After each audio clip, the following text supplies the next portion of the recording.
Okie dokie, friends. PLC programming. I guess we should talk about what a PLC is before we start learning how to program one. A programmable logic controller, or PLC for short, is a piece of hardware often used in things like building automation or process control. Its job is to monitor and control a task or process. For example, in a factory, you might have a system that puts orange juice into a bottle and then moves the bottle and then fills the next bottle with orange juice or something like that. This process is being controlled by something, usually a PLC.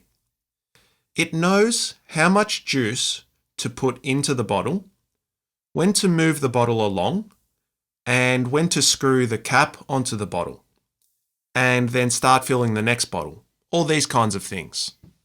Now, the PLC is the brain behind the system, but connected to the brain are physical devices such as inputs and outputs.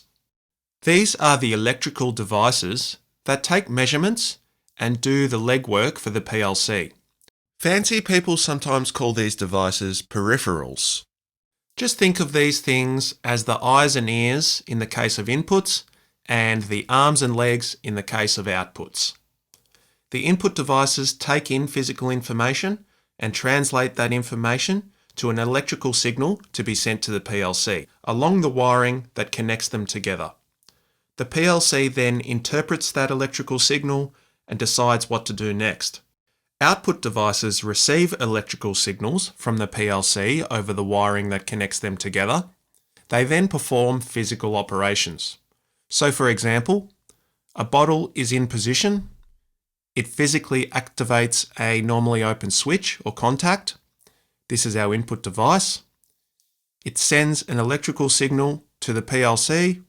The PLC then says, okay, the bottle is in position. I'll send an electrical signal to the valve to tell it to open and fill the bottle.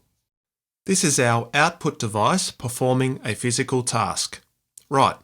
But how did the PLC know to do that? Well, it was programmed by somebody. When you buy a PLC, it comes blank. Okay, there's nothing in it yet. It doesn't do anything. You actually have to program everything that you want it to do in relation to the inputs and outputs connected to it. Alrighty? So now that we know that we need to program a PLC, if we want it to do anything, we better go and start learning how to program. Cheers!